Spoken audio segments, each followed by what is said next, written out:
So I've read this book called Limitless. What stuck out to me was when you're asked a question when you're little, oh, if you could have one superpower, what would it be? And lots of people say, oh, I would like to fly, or I would like to be the strongest person in the world, or something like Hulk. But this guy in the book, he said his one was to be able to learn anything like that, to be able to learn stuff so deeply. And the beautiful thing about that is that you can do it.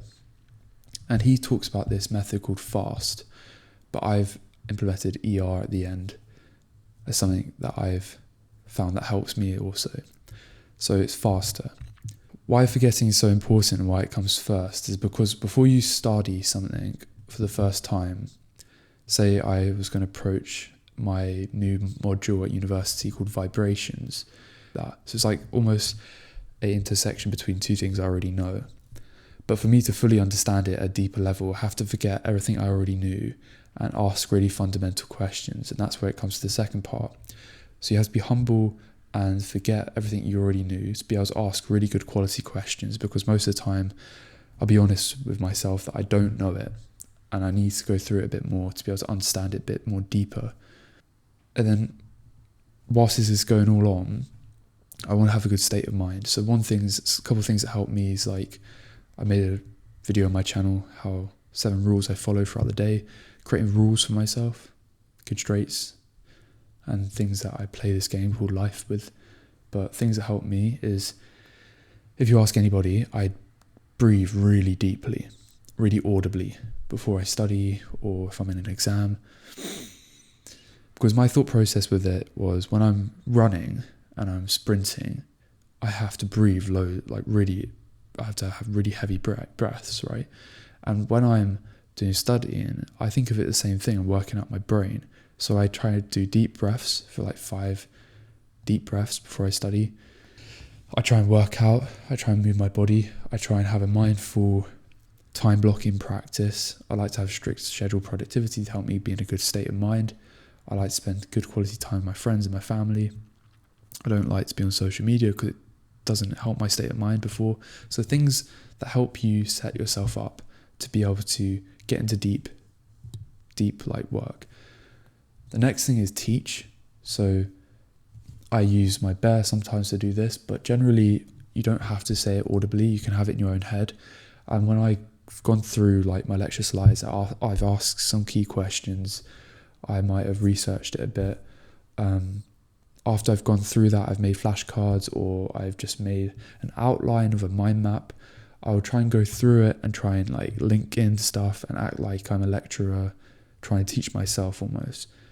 And I found mind maps to be really good for that. So if you're just reviewing the flashcards you've made from those questions that you've gone through in your lecture slides, trying to make a bit of like a rough mind map. You don't have to write any words, just to find the connections, the overall structure, so that you can kind of simplify.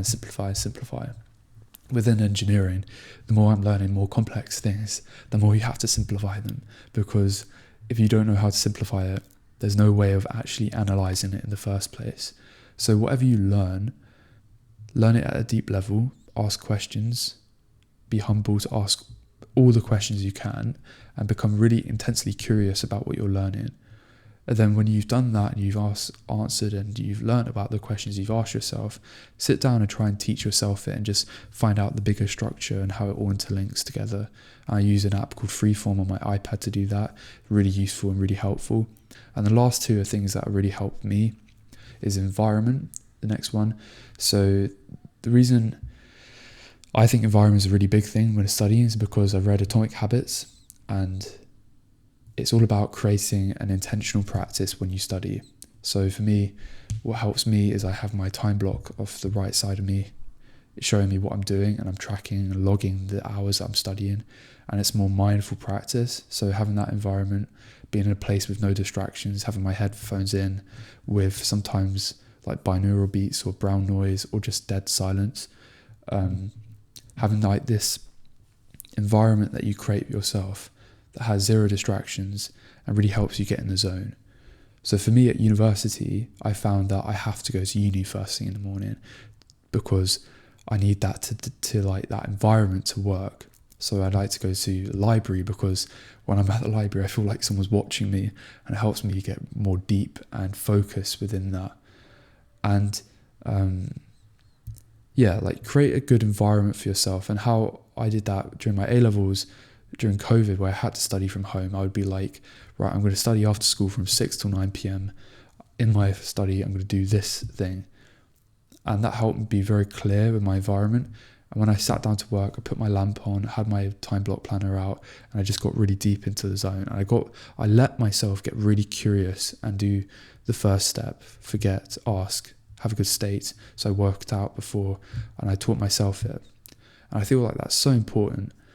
And then the next one is R, which is routine. So this is like a big thing for me.